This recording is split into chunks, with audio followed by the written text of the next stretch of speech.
Welcome to the Agility in Real Life podcast, Take 5 in Real Life. Now your hosts, Mike Studeman, Jeff Lee, and Pat Campbell.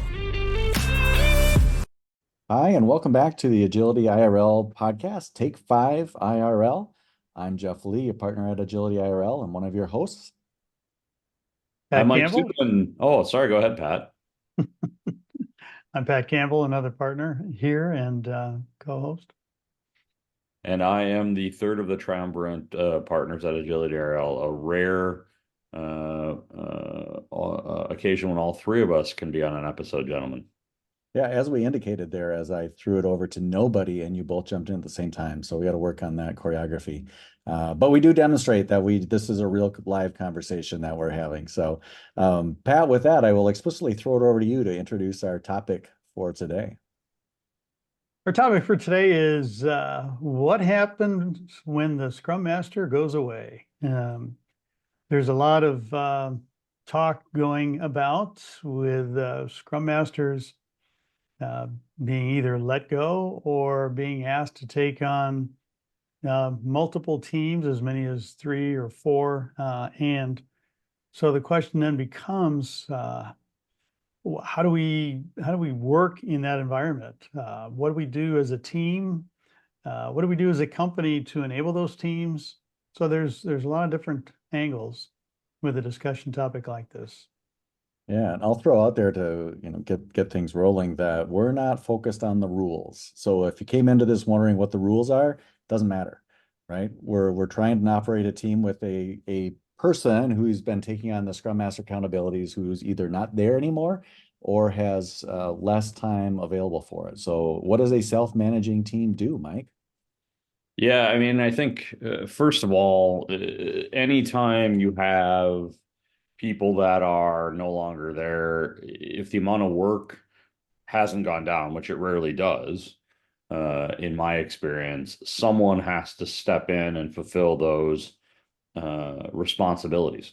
And I know we're talking about the Scrum Master accountability here, gentlemen, but that applies to any team member being gone. So the short answer is the team has to improve in its ability to self-manage. Somebody on the team has to pick up those responsibilities that were being fulfilled by that person in the Scrum Master accountability.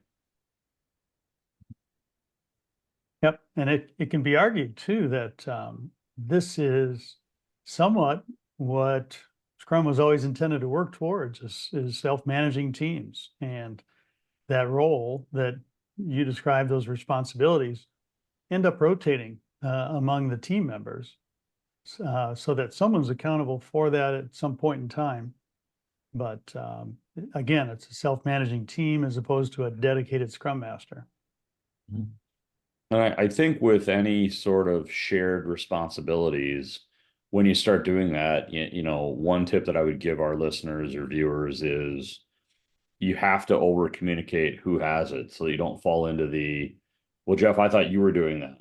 And Jeff, of course, he would reply, well, Mike, I thought you were doing that. And Pat would say, well, no, I thought so-and-so was doing it. So I think one tip is be very, very explicit. One anti-pattern that I think we've all seen, feel free to disagree, is a lot of teams will say, well, the product owner can take on some of those responsibilities. That's where I get a little bit queasy, just because one, product owners already have enough on their plate generally. Mm-hmm. And two, I think that there's an inherent conflict in having someone who's charged with maximizing the value of the product also try to maximize the value of the team. What are your thoughts? Maybe Jeff, you can start on that one. Yeah, I've seen people in that role, and I've been in that role where you're expected to do both things, and you're gonna gravitate toward one or the other. And so if you gravitate toward the product owner side and maximizing value, you turn into more of a dictatorial project manager. If you gravitate toward the side of facilitation and self-management and getting people to figure things out and own it themselves, you're getting too far away from driving value for the organization. And so yeah, you absolutely want to separate those two things.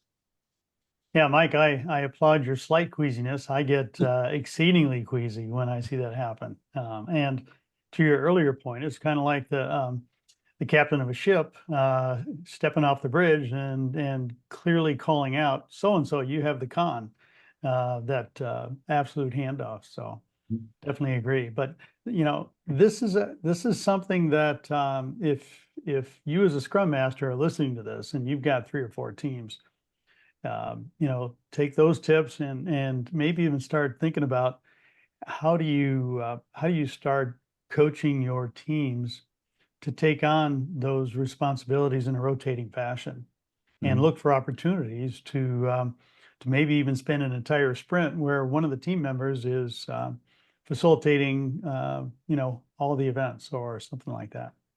Yeah, that's a great point. There is no agile coach in the Scrum Guide, right? That's an accountability of the Scrum Master. And so, yeah, the really good Scrum Masters with really good teams are spending their time on the coaching side and also coaching the organization, and they're not spending a ton of time with the team in their day-to-day responsibilities.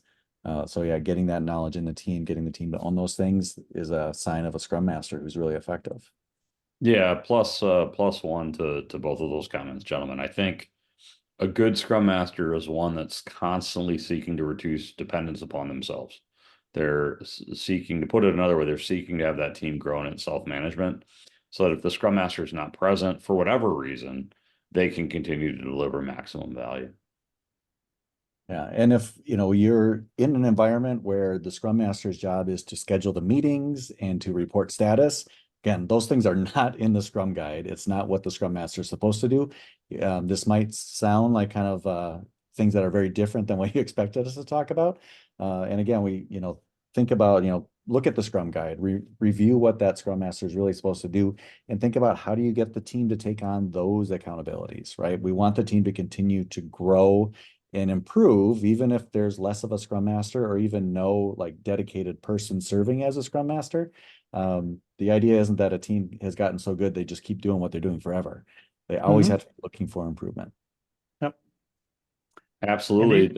That seems like a good note to end on, gentlemen, as I'm looking at our timer here. Any closing thoughts from either of you?